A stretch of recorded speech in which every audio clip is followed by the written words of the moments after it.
Hi, Nita. How are you? I'm well, Siddharth. I'm very well. Thank you. Enjoying this wonderful Sunday weather that we're having. Yeah, likewise. In Durban, it's nice and sunny. In fact, I was surprised to see it so sunny, especially at 5:30 in the morning. Normally, I'm used to it being sunny around 6 a.m. onwards. Oh, okay. That's the lovely part of summer, right? Hmm. Is when you see the light earlier in the morning and it just adds this more vibrant energy to the day.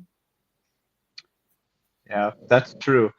Actually, all I got is I'm actually very thankful to finally have you on. I know I've been really, as you say, persistent off air, but now that we're on, my opening question to you is, how did your life coaching journey actually begin? Like how it all started?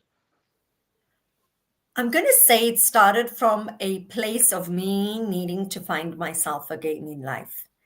Hmm. So there was a very defining moment in my life where I wanted to fulfill the childhood dream of running the Comrades Marathon. Wow. So I decided to do it before I turned 40. And the day I crossed that finisher line, I realized that there is so much more I can do in my life if I truly put my mind, my focus, my energy to it.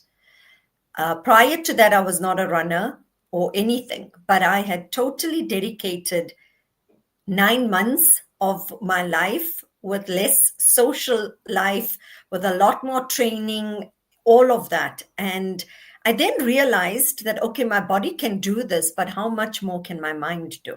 Mm. And so I decided to go back to studying. So I registered through UNISA for to do psychology. And I enjoyed it, but I found it very theoretical. I found that what I was yearning for at that time in my life, it wasn't quite translating into that yearning that I was looking for to understand myself better or find myself as well. And so a friend of mine was seeing a life coach, and after each session, she would share with me what transformation she had, when she went there, what it was like, and after her session, how she completely changed, how we transformed the way that she saw life. And so I started going into and researching a lot more about life coaching. And that's when I decided to start my journey in life coaching. And I've never looked back because I found it more integrative. I found the theory, of course, there's always a theory, there's always a program, Mm. a way to follow, But my second course that I did was what truly changed everything in me. It was more practical. I could see the change in me. I went through the whole steps of what I would do with a client. I went through it myself.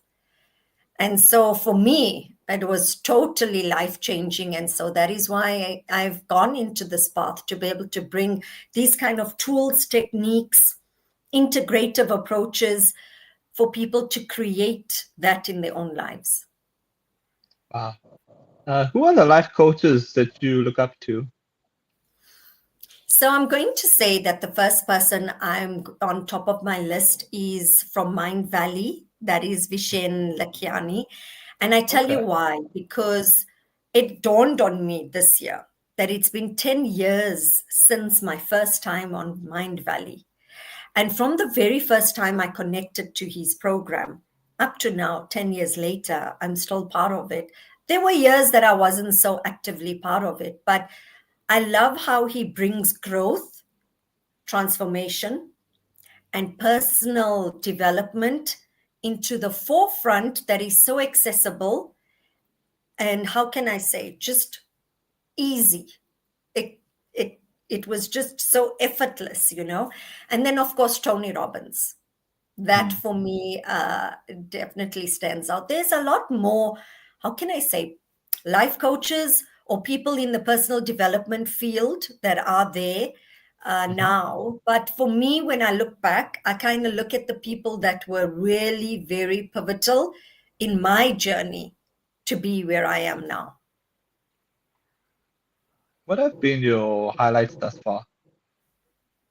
the highlight and the biggest highlight for me has been finding myself again, finding the real me, finding the me that I've been yearning to actually reconnect with. So for me, that was the biggest highlight. Also, the version of me now Mhm. versus the version of me 10 years ago is vastly different. I have been able to, in especially the last 5 years, do so many things I thought I couldn't do. Firstly, as I said, find myself, go through the whole journey of life coaching. Secondly, I was a very private person, so I was not a person on social media prior to 2023.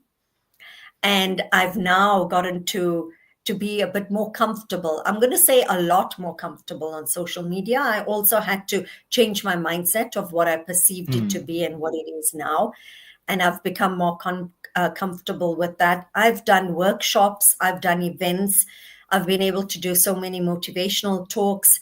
I've launched my very own program called Beyond 40 and Fulfilled for women in midlife, navigating through the transitions we find during this time.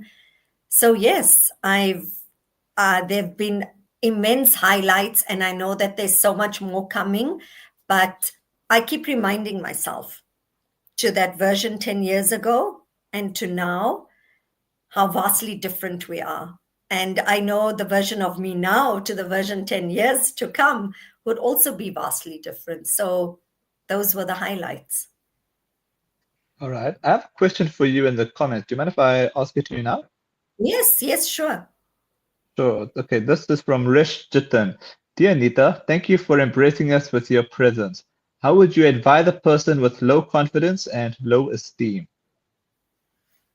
Thank you so much for your question and for engaging. Thank you. That's really means a lot. But I'm going to ask you firstly to look at what does low confidence and low esteem actually mean to you. And the advice I would ask you is, or give you is that have you always had low confidence and low esteem? Or is it something that has developed over time due to your experiences in life? And if so, it's based on your experience in life that this is where I find myself now, but I wasn't that. Then through a coaching journey and through getting to go through a system, we actually uncover what has led for you to have low esteem and low confidence. And I'm going to share with you, there was a time in my life that I had low confidence and low esteem. I had realized that I was a very different person in my younger years. Then there was a part of my life that was so different. I lacked that confidence. I lacked having my voice be so present and, be out there. So I totally relate to that question, totally. And therefore, that allows us a lot more introspection and a lot more going through a journey, investing in ourselves, investing in a really good coach that you connect with, and go through that journey because you're possibly wanting to change that. You're possibly wanting to be your best version. And you just need to know, how do I get to the best version of myself? I What have hope that been your, helps. okay, I'm sure that does help. Uh, what have been your lowlights thus far, if any? There hasn't been low lights. I believe that at every moment, if there was a lesson presenting itself, Mm, I had to look at it as, what is the lesson here? What did I need to take mm, out? How much more do I need to get out of my comfort zone? What is it presenting to me? So eventually you become that voice in your head, with looking at every opportunity, looking at every lesson, looking at every part mm, that didn't work out. Everything that I've ever wanted didn't work out the way I had thought. But I see the value that maybe it's allowed me to re-navigate the path and eventually find the same destination, just in a different way. So I'm going to say no low lights so far. what are your plans for the rest of this year and beyond? So for the plans this year, we actually have a very, very exciting 21-day challenge. So I'm not sure if anyone's listening here can actually relate to this part of the year. There's mixed feelings. There's this looking forward to next year, and yet there's reflection of, oh my God, the year has just flown by. What have I done? And you look back, perhaps at the things you've wanted to do and maybe you couldn't, the things you've started and yet you couldn't complete. So there's a group of us coaches, we from all over the world, Dubai, Egypt, myself here from South Africa, and a few other countries. And we've come together to be able to create this 21-day challenge, which is called Finishing Strong 21-Day Challenge. It's about any goal, any intention that you had for 2025 and you could not fulfill it. We are creating this really huge community where each day you come on and you actually share how much closer you are to your goal. Firstly, what was your goal? Secondly, how are you working towards it? And to make it more exciting for everyone that have maybe been glued to the Squid Games or any game that you perhaps, if you're a gamer especially, the whole idea of elimination. You've got to show up every day. And if you don't, and if you skip a day, then unfortunately you're out of the challenge. And so the reason we did that is it creates this momentum, the energy, and the want to be part of the challenge, to not actually be out of the game, you know. So that's the plan for 21 days. It's starting on the 14th of November and it ends on the 4th of December. All right. Okay, I'm trying to figure out if this is a comment or a question. This year is a learning curve. Next year, the year of carrying out your goals. This is again from Resh Chetan. So what I would like to ask you is that as much as it's a learning curve, and that is beautiful because the lessons we take from each year definitely Okay. allows us to add more into next year's as we Okay. project into next year, because everyone's projecting into next year already, right? But I'm going to invite you. I didn't quite get his name. No, it's Resh Chetan. It's the same person. Okay. Yes. I would love to invite you to do the 21-day challenge with us. You said goals is for next year, but why leave it for next year? Why not create the momentum this year already? And it doesn't have to be huge goals. It's got to be just something that you've wanted to work consistently towards. And these 21 days gives you, I'm going to share with you what it gives you. It gives you a community of people that are all in the same boat. Us coaches are also working towards something we have been wanting to be consistent at, and we haven't. You are going to be sharing with people. You're not alone. You get accountability, sessions, as I said, each day with international coaches. And most importantly, valuable tips that is just out there. It's a free challenge. You're welcome to contact me if you want to be part of the challenge and, create the momentum for next year from now. Your 2026 version is just a month and a half away, and that version starts now. You start creating that version now in 2025. All right. My final question to you is, what's your word of inspiration for upcoming life coaches or people that are interested in it? My words to you would be that be authentic in your journey. Always be growing, always be humble, always be integrating, and never forgetting your own journey as you are going through the journey of life coaching. For me, it has always been when I am coaching my clients, I am learning as well. When I go through the modules of my own coaching program or any coaching program that I'm doing with my clients, I go through it as well. and it allows for significant growth in us as well. We can never become comfortable as life coaches. We are always extending ourselves. And so just, love what you do, be authentic, be real, and don't ever be scared to be who you are, your voice, your essence, all of it. And I hope I can get a few minutes just to share quickly that Sure.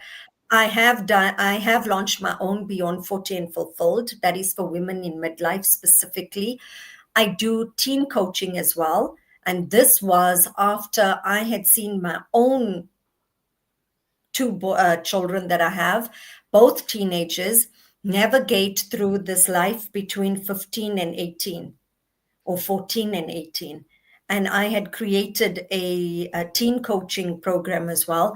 I do for both men, women, and that is integrative, any age, a 10-week evolve and embody journey as well. So and I do access bars, which is about tapping into the subconscious. I do sound bath healing, which allows for healing on a vibrational and frequency level.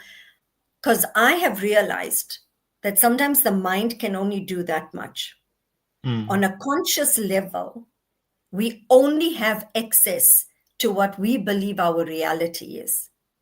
There is 80% of what we do, the choices we make, how we show up, or how we carry ourselves in life, that is actually from a place of the subconscious, the unconscious, the parts of us that we don't even know. And we need to tap into it to get to know it better, to get to be more comfortable with it, to be able to see how we actually evolve and unlayer our lives. And then we are energetic beings, right, Siddharth? Sometimes we connect with people. I mean, I always say to people that somebody walks in a room, you don't know the person hasn't said a word or anything, yet their presence itself, you just feel connected to. What is that? That is the energy. And so we are energetic beings, and therefore we need to awaken that energy as well. So therefore I integrate the conscious, which is the mind coaching, the subconscious, and the energetic frequency level, so that we are actually aligned truly in mind, body, and spirit. Wow. All I gotta say that thanks so much for your time and look forward to the first of many with you. Thank you. Thank you. I really appreciate this opportunity. And I hope you'll be joining the 21-day challenge as well.